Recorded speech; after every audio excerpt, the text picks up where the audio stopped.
Is it constitutional for the federal government to mandate that every American have health insurance? Good evening. This is CTV News. I'm Sonia Shavasva. And I'm Natalie Wilson. That question is now before the U.S. Supreme Court, which is where we begin tonight. Day 2 of arguments over the constitutionality of the nation's health care overhaul. The Supreme Court is set to hear 3 days of arguments before ruling on whether or not Congress has the power to require Americans to have health insurance or pay a penalty. The Obama administration argues that Congress has the authority to impose what it calls a minimum coverage provision under its power to regulate interstate commerce. Critics argue the government exceeded its authority when it passed the 2-year-old law. Americans from across the country are in the nation's capital for the historic case. CTV spoke with a number of folks on both sides of the issue. It's a huge issue. This is another example of complete government intrusion and a reduction of our individual freedoms and liberties that are guaranteed by the Constitution. The Affordable Care Act, as we call it, has many tenets that are very important. Number one, about prevention. Number 2, health insurance reform, which is very important. And number 3, career access for minorities as it relates to going to professional schools. I'm here because of the millions of Americans who do not have health insurance, all the millions of Americans who cannot afford health insurance, either because they lost a job, they're worried about losing their home, if they have a pre-existing condition. If the government can tell us to do one thing, like in this case, to buy insurance, then they can tell us anything. And the healthcare industry is going to encompass 1/6 of the entire economy.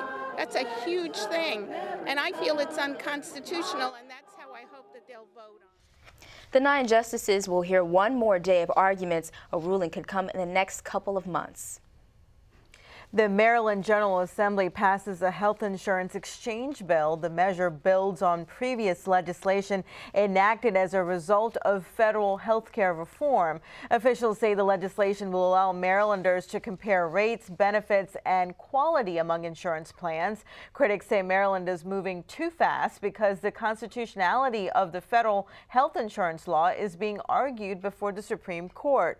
Approximately 700,000 Maryland residents don't have health insurance. Well, parents of 17-year-old Trayvon Martin are on Capitol Hill today attending a congressional hearing on racial profiling. The unarmed teen was shot 1 month ago by George Zimmerman, a neighborhood watch volunteer in Florida, but so far there have been no arrests. Earlier, we spoke to Senator Ben Cardin, who says justice must prevail in this case. The tragedy of Trayvon Martin really struck home. It's horrible. It was an avoidable death, and we're outraged.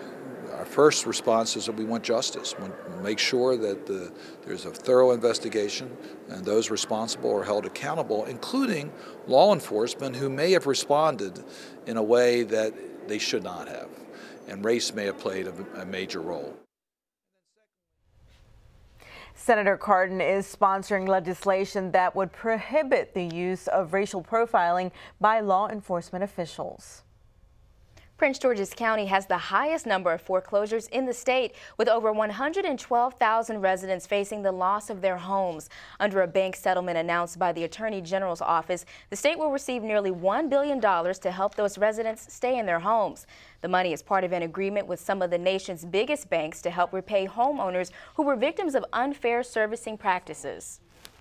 And are receiving notices of intent. There are a couple of different programs where banks will, in a lot of cases, be able to reduce the principal amount that's owed on the mortgage and alter the terms of the mortgage to help people stay in their homes. And there's a lot of money that should be coming to Maryland in the form of those loan modifications to help people stay in their homes. Homeowners Prevention and Foreclosure Relief Workshop will be held this Saturday at the Sanctuary at Kingdom Square. The event will start at noon. Homeowners can also call the Hope Hotline at 1-866-462-7555 for foreclosure assistance. The Maryland Senate passes a bill that would bring table games and a sixth casino to the state. Senators approved the measure in a 35-11 vote today, paving the way for a sixth license for a slot site in Prince George's County. The bill also increases the amount of money slots parlor owners can keep by 8%. The legislation now moves to the House of Delegates for a vote. To take effect, it will also have to be approved by the governor and ratified by a majority of Maryland voters.